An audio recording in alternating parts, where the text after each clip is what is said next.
Sí, te quería hacer una pregunta, Alberto. Mira, estabas hablando hace rato sobre, bueno, hablando sobre los límites de hacer renuncias en el equilibrio de la responsabilidad y poder, ¿no? Yo, por ejemplo, una cosa que he aprendido durante este confinamiento y que siempre me ha agobiado mucho es que, por ejemplo, a la hora del trabajo en equipo, a la hora de una toma de decisión, cuando una persona, por ejemplo, tiene una idea, ¿vale? Generalmente estamos acostumbrados a que en amnistías todo lo pasamos por votación de sí, sí o no. Entonces, el que, por ejemplo, la idea de esa persona o de esa persona compañera para que no quede relegada o no sienta menor importancia por no haberse tomado en cuenta su idea para trabajar o para realizar o lo que sea, he descubierto que a lo mejor en vez de elegir, porque no siempre tenemos que someter todas las ideas a decisión para que esa persona no se, bueno, o no se sienta inferior o menos que otra, es intentar como que equilibrar el de que podríamos hacerlo todo desde una combinación de ideas y no siempre descartar algunas. Ujú. No sé si esto es un buen punto de equilibrio o sería como un desgaste. Bueno, ahí hay dos cosas. Por un lado, ¿no? Que muchas veces buscamos la horizontalidad, ¿no? Para el reconocimiento de la gente. El preguntarse desde dónde hacemos las cosas, el cómo y el para qué, ¿vale? Entonces, la horizontalidad es importante, ¿no? Queremos construir relaciones horizontales donde sentamos, ¿no? Esta parte de reconocimiento y de respeto. Estupendo, pero no todas las personas participan y aportan de la misma manera. Entonces también a veces hay que, con esto que hablamos del poder, también ver y reconocer esos desequilibrios. Porque ¿qué pasa cuando alguien también está aportando, está muy comprometida, se está implicando y no se la visibiliza también desde ahí? Esa persona también puede sentirse mal, ¿no? Entonces, es lo que os decía cuando hablaba de lo creativo. No, quizá no hay un modo único. Puede haber algunas pautas y algunas claves generales, pero luego si lo llevo a mi estructura, ¿cómo queremos hacer esto? ¿No? Y si vamos construyendo un lugar de reconocimiento, ¿no? De base de respeto, de reconocimiento de la diferencia también implica el poder reconocer, bueno, qué aporta cada quien. Esto a veces es complicado, ¿no? Sobre todo con esto de queremos intentar que todo el mundo se sienta bien, ¿vale? Si tenemos esta mirada de que intentar que todo el mundo se sienta bien, todas las ideas son recibidas por el equipo, sí. ¿Van a tener el mismo peso? Bueno, pues es algo que tendréis que ver también desde ahí. No se trata de censurar que la gente pueda aportar, se trata de ver también desde ahí, ¿no? Porque puede surgir también a veces la exigencia, ¿no? Es que lo mío es muy importante, esto que os decía antes, es repensar un poco sobre esto también, que también lo tenemos que pensar a nivel individual. Pues yo he tenido esta idea, me parece que es súper importante y creo que se tiene que llevar a cabo. Bueno, vamos a ver, ¿no? Porque eso tiene que ver, si yo me pongo en esa posición, con que a lo mejor tampoco estoy viendo la parte colectiva o estoy viendo al otro. Me vuelvo a poner más en lo individual. Esto que os decía antes y que lo habéis traído, ¿no? Lo mío por encima de lo de los demás, ¿no? Entonces, sé que es complejo, pero creo que implica sobre todo tener algunas líneas centrales de cómo nos queremos relacionar que os dé la propia organización y sobre eso cómo queremos construirlo a nivel de equipo. Algo habéis dicho antes que me parece básico y sobre lo que vamos a volver. Los cuidados es responsabilidad de todas las personas del equipo.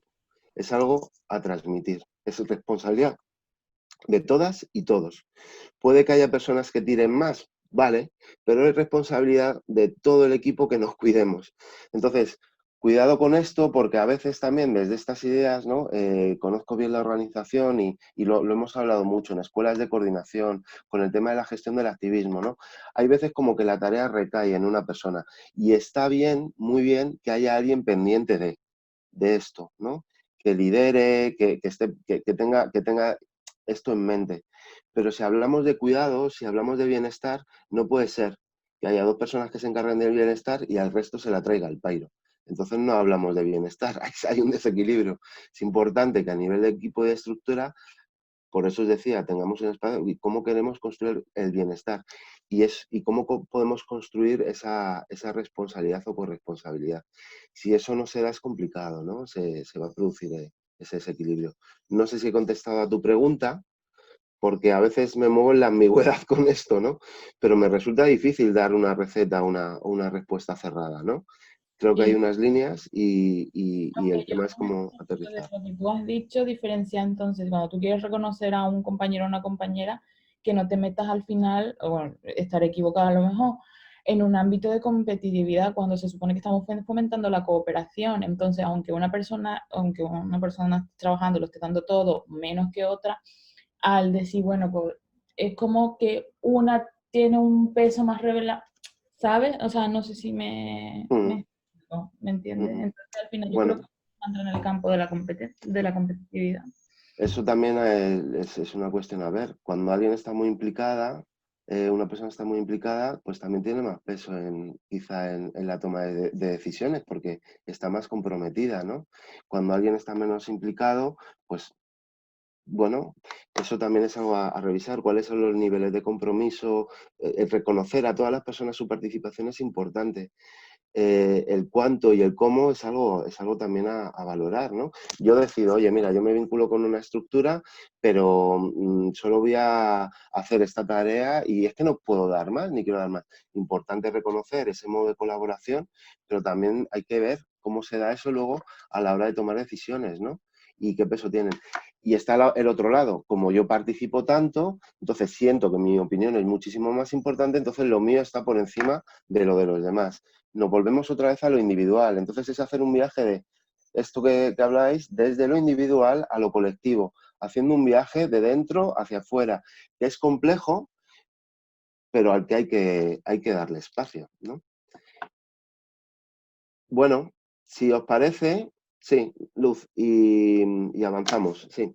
Sí, hablaste, creo, que Ujú. te escuché un término de violencia emocional y decías que forma parte de lo que somos. No sé si podrías desarrollar un poco más esa idea.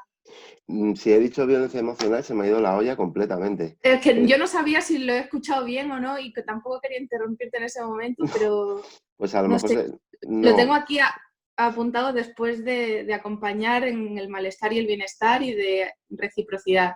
Y no sé, alguna palabra que no sea violencia y que cuadre en la frase de no sé qué emocional forma parte de lo que somos. No, no, o sea, ahora eso lo tengo descontextualizado. Me has dicho esto y quería Ya hablar es de que violencia. No, no, no. por el contexto me resultó raro, pero Pues se no. me ha ido la olla totalmente, perdón. O lo he Eh, escuchado yo mal, también puede ser. Lo que os quería decir sobre todo con esas primeras diapositivas es con esto, ¿no? De hacia dónde miramos y cómo miramos, cómo queremos construir las relaciones, ¿no? Ver todo lo que genera malestar, ¿no? El reproducir situaciones o relaciones donde se pueda dar la violencia, está ahí, es muy importante, ahí vamos a tener que intervenir. Algunas de las personas que estáis aquí trabajáis en el ámbito de la violencia y estáis haciendo intervención seguro súper potente, ¿no? Yo lo que os planteo es poner la mirada en lo que nos genera bienestar, en lo que nos cuida. Y lo que se salga de ahí, lo que no nos genere, cuando estemos en una situación donde no nos sintamos bien, ya hemos pasado la línea hacia el malestar. Y ahí hay que empezar a ver qué hacemos, ¿vale? Pero lo que os planteo es, si vamos a hablar de los cuidados y el bienestar, no empezar a hablar de las peores situaciones posibles, ¿no?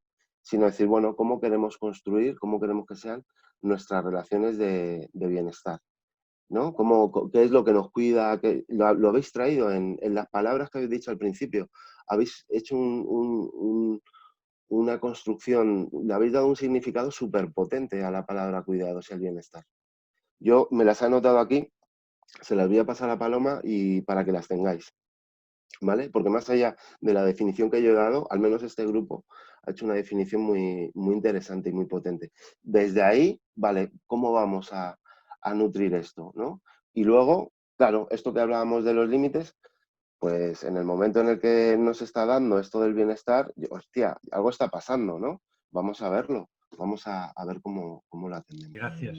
Más que una pregunta era intentar situar la pregunta que sí que hacía Luz. Yo me he descargado tu presentación y la palabra violencia sí sale en la transparencia 4, que es una transparencia de 3 círculos, Sí, si te sí, acuerdas. sí, sí, sí. Igual Luz se refería a esto.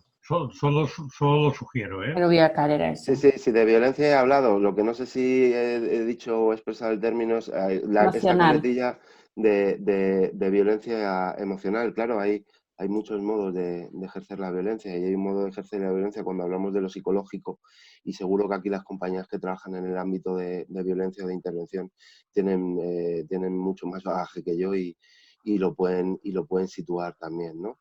Que tiene que ver con, bueno, con cómo en un momento dado ponemos en marcha o se ponen en marcha también actitudes y comportamientos que limitan y hacen mucho daño a otras personas, ¿no? Pero en el contexto en el que yo estaba hablando no quería poner esa coletilla, si la he puesto. Quería hablar, eso sería algo a analizar y a observar, ver qué tipo de violencia se da, cuándo empezamos a hablar de violencia y qué vamos a hacer o cómo vamos a empezar a intervenir desde ahí. Quería poner más la mirada, sobre todo desde el marco organizativo, lo que os decía, en cómo construir el bienestar, ¿no? Hacia dónde queremos dirigirnos. Y todo lo que se salga de ahí, ya empezamos a meternos en malestar y en función de intensidad, de recurrencia, ¿no? Podemos ir hablando también de situaciones donde se da la violencia. Creo además que a nivel organizativo hay algunas herramientas que sientan algunas de las claves, ¿no? En el ámbito relacional dentro del activismo. Ya me pierdo porque hace un montón de tiempo que no estoy en la organización, pero bueno, entiendo que se ha podido ir avanzando en ir definiendo un poco más hacia adentro, ¿no? Porque a nivel de organizaciones es más, o sea, cuesta menos, ¿no? Hablar, ¿no? Poner la mirada afuera, pero es lo que os decía, cuando miramos hacia adentro, joder, cómo cuesta reconocer que sean determinadas situaciones, ¿no? Es muy complejo. Y cuando nos movemos en el ámbito de lo personal, pues hay una parte donde, claro, como vemos al otro, ¿no? Tendemos a justificar o a explicar, resulta mucho más difícil, ¿no? Si me cuentan una situación que no tiene que ver conmigo, quizá la puedo colocar muy rápidamente. Si esa misma situación me la cuentan en relación a alguien que conozco, ya empieza a haber matices.